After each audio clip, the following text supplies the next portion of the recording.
Sure, my name is Niklas Lavesson.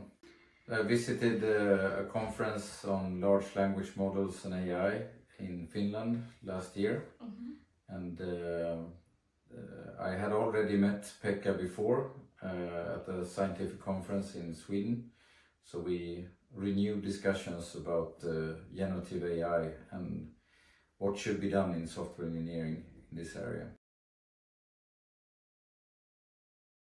Yes, sure.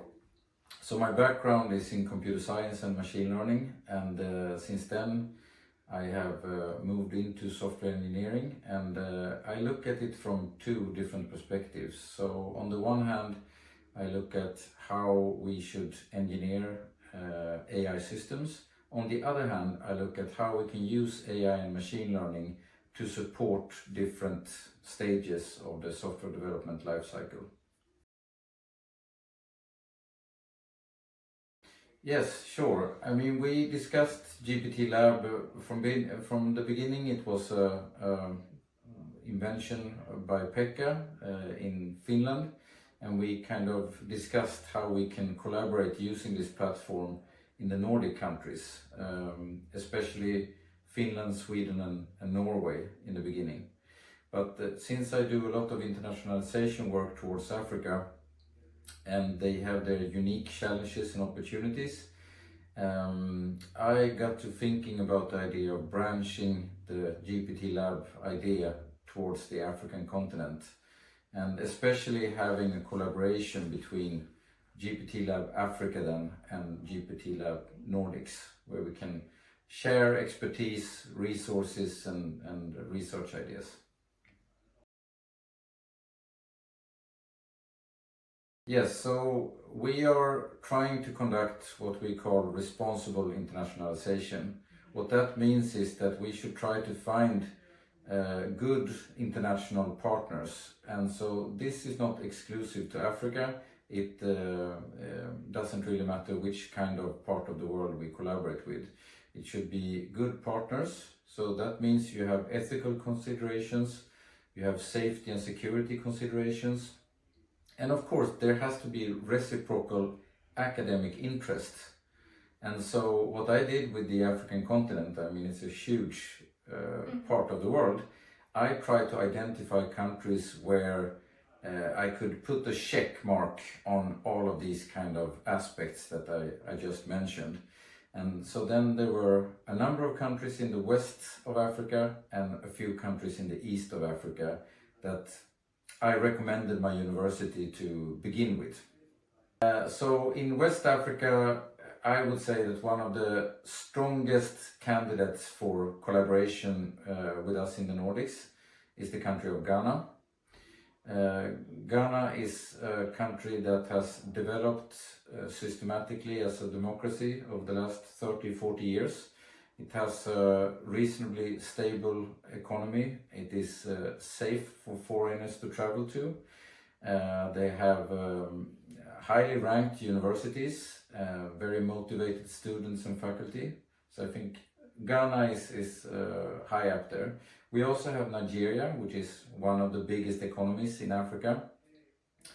Maybe the security situation is a little bit more, something we need to consider.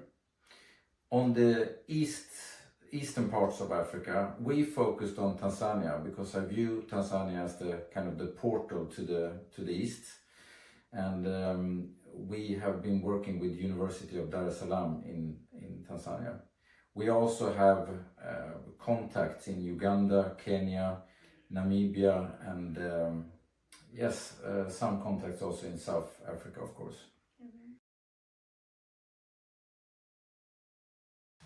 I think what I noticed very clearly in Finland with the original setup of the GPT-Lab that Pekka envisioned and implemented, it is on the one hand high caliber research papers to publish. On the other hand, it is this kind of innovative, dynamic environment where you can run hackathons and you can kind of envision what can be done with generative AI and other types of AI.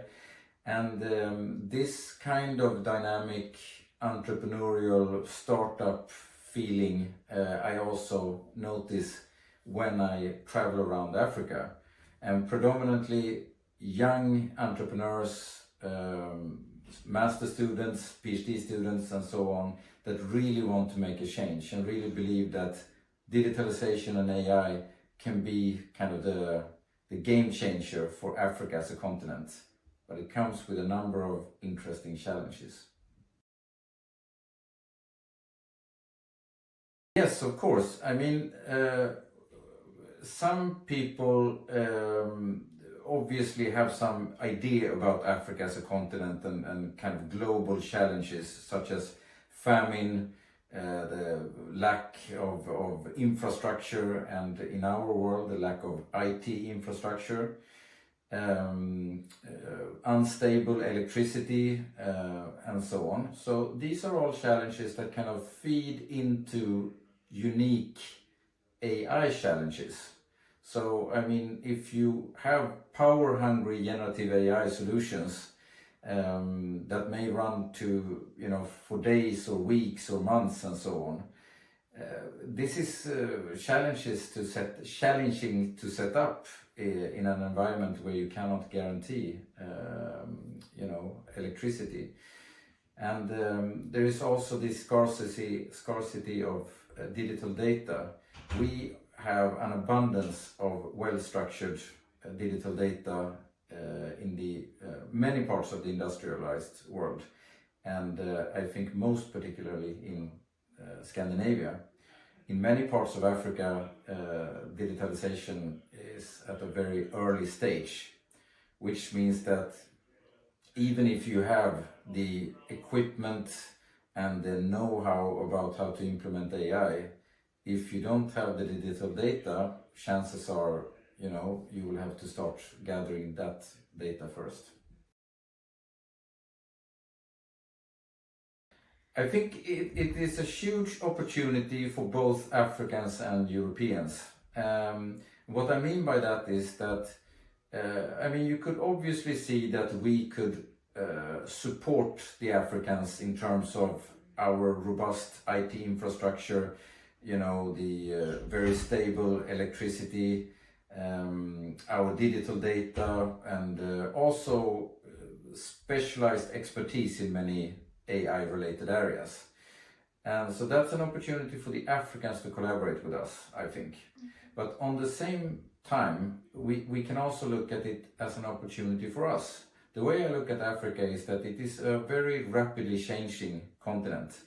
And what we can see makes me predict that Africa will be, if not one of them, maybe even the next significant technological hub.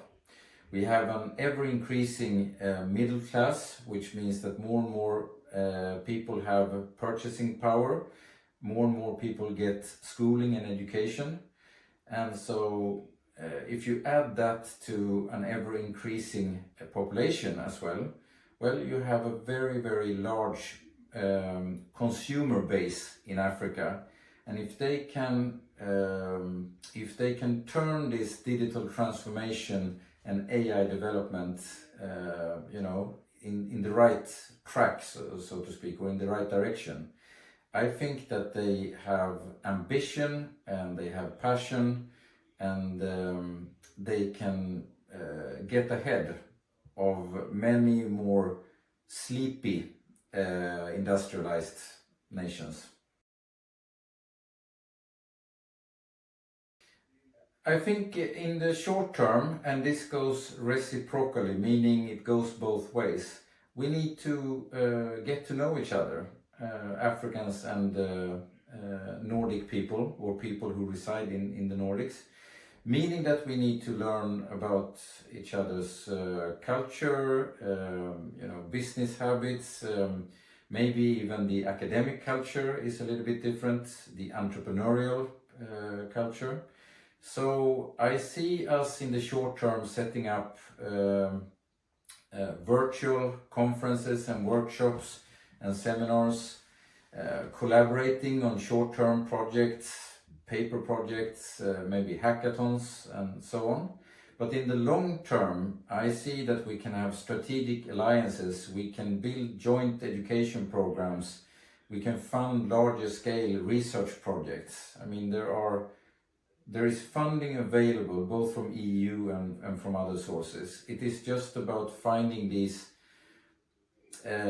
groups of people that would like to collaborate, establishing these consortia with the relevant people, and then just, laying out a plan. Yeah, it's a good question. I think that what I learned from all my years working with the Europeans and Americans, and now the last few years when I've been working towards Africa, is that we are more similar than we are dissimilar. So the way we approach academics, the way we look at software, IT, AI and so on, yes, there are cultural differences, there are aspects where we differ, but we are more similar. And so I think that what has been tried and tested and worked in Europe and the US, we can take and we can look at whether that would fit African context. But we can also say what did not work so well when we implemented it in Europe or the US. And then maybe the Africans should skip those steps. And we have seen that Africans, and for that matter Indians, Pakistanis and many other nationalities, have made technological leaps, skipping over certain steps that maybe were performed because of historical reasons in Europe or elsewhere. So I mean, one thing that I'm always looking at and which is important are the more kind of classical or traditional university-wide partnerships. So they are important for many different reasons, but they are also formal contracts, and they will not result in anything practical just because they are there. They are a necessity or a necessary step, but then you actually have to do something in practice.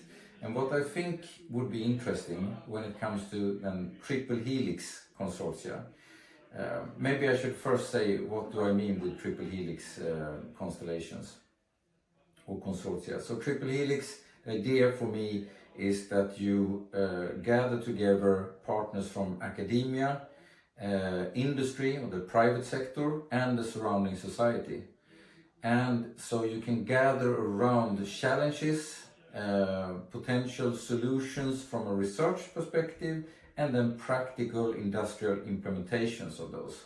And if you choose your partners in the right way, you can make a lot of things happen in those kind of consortia. So this, I think, would have the greatest impact. If we look towards Africa, we can take a country like Ghana, for instance, find a collaboration between, let's say, Tampere University, Blekinge Institute of Technology, and a university in Ghana. And then maybe we have societal actors in Ghana that can supply challenges and digital data, or at least we can work to gather data. And then we can look at solutions together from a research perspective, but then also maybe piloting and prototyping different practical solutions.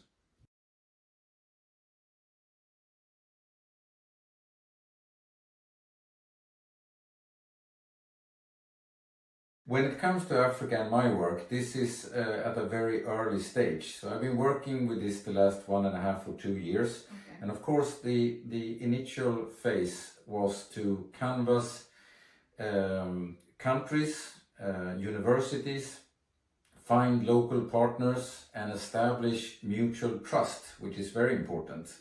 The partners I reach out to, or the potential partners, they also need to trust me.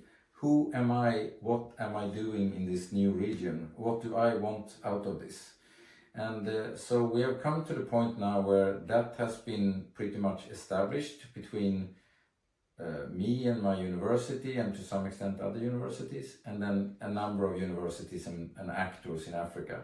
The next step we have also done, we have put in place university-wide agreements or contracts.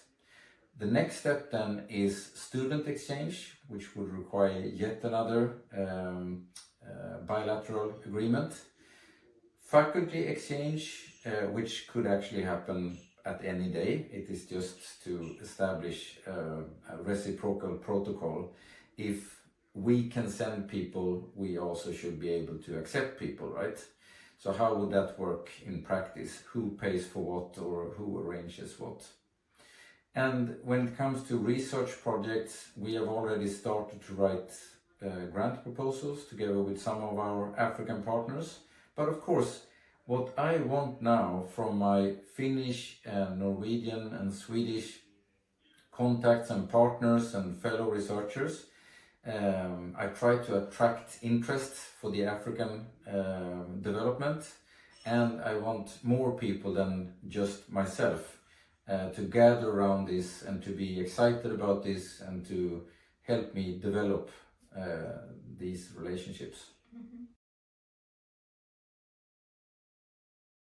I mean, I see it as a practical platform. It is, on the one hand, we can share an affiliation, which means that we can be more unified when we apply for money or when we present something. We can use the same umbrella.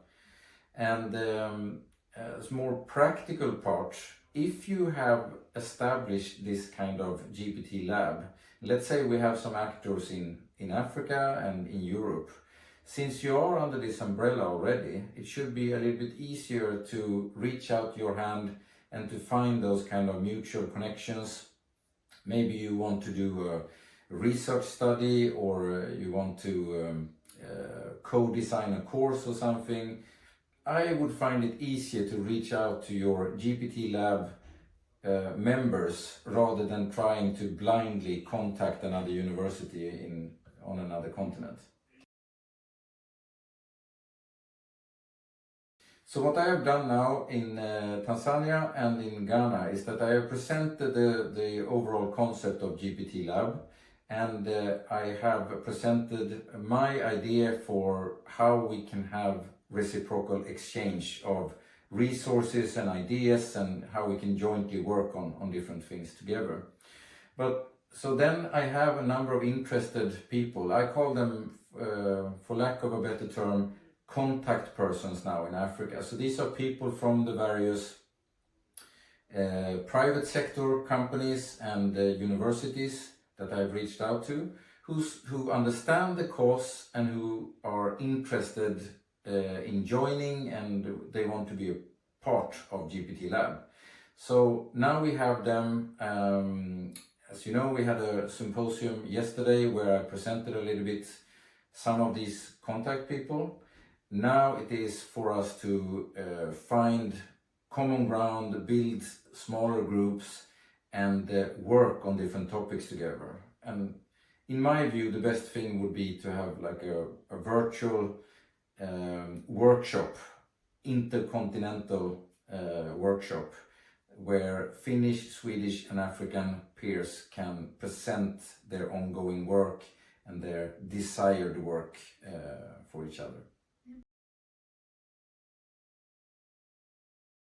Yes, I mean, GPT-Lab, if I understand the intentions of the original author of this, I would say GPT-Lab is a good name, which is important. It is a good brand that people can relate to, but I never saw it as some kind of limitation about what kind of AI or machine learning or new digital innovative techniques we can work on.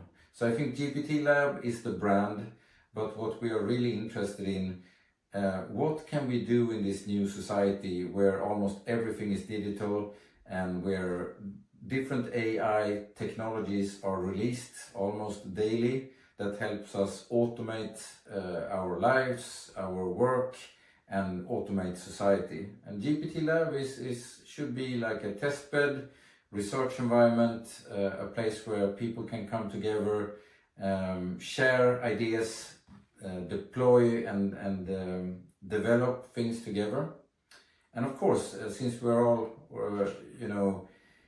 kind of connected to academia, we also need to produce research papers and grant proposals and do course development and so on. Well, I mean, there is this sinister viewpoint that one can take, where because of Africa's scarcity of data and its current widespread problem with electricity load and so on, one could project negatively that it would take quite many years before Africa reaches whatever state Europe, for instance, has reached. I prefer to be more positive in the way I look at the continent, and I think that there are at least regions in Africa and specific countries that do technology leap. They do make good prioritizations when it comes to digitalization and AI, and I think to some extent they have possibilities to leapfrog a little bit what we are doing in Europe. And if I am correct in my assumptions, I think that there will be a number of competitive AI economies in Africa in 5 to 10 years. This is a very good question, and in fact I should not take any full credit here. There are actually Africans that have written a number of books on the ethics of AI, especially considering the African context. So on the one hand you have general ethical considerations that I think everyone who is a world citizen should mind and discuss and think about, and so they will not differ between Africans and Europeans or other nations for that matter. But then there are of course specific localized ethical considerations or cultural considerations that are important to consider. And here I would like to draw this kind of a connection between the Nordics on the one hand and any kind of African nations really on the other. We are actually joined in this idea that large parts of our society are driven by minority languages. So typically in the Nordics, the older part of the population are probably, less inclined to use English. Some even would not speak or communicate in English that much. If all the AI services and the digitalization services are, provided in English rather than Swedish or Sami or Finnish and so on, you would leave out a large part of the population. And that is also very bad business price. There are potential customers that you cannot reach. And in the same you will find in African countries where they typically have national languages that could be Swahili or English or French, but then they have a myriad of local or tribal languages. And again, just as in the Nordics, if you reach out to rural areas, if you look at the elderly population, chances are that they would be more versed in the minority language or the tribal language. So I think we can look at these kind of challenges jointly and try to solve problems, even though we work with different minority languages. Yes, I mean, now that we are recording this and discussing here, I've just come back from Tanzania, so I mean I would like to at least mention a concept called Silicon Dar, which is Silicon Dar es Salaam, which is this concept that you have a place, a region of Tanzania that aspires, of course, to Silicon Valley, to this kind of entrepreneurial, innovative part where you gather together banking, investment, academics, entrepreneurs, incubation, you know, all of these kind of things coexist in an entrepreneurial ecosystem. And so I think that this is a very exciting place in Africa, and I think that there are a number of countries like Kenya and Ghana and so on that also have similar rapidly developed digital innovation systems. And yes, they are not without hurdles and challenges, but I'm looking positively towards the development of these hubs.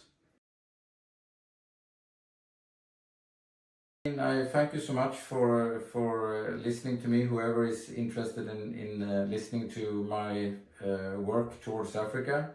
And my message that I would like to communicate very clearly is that I think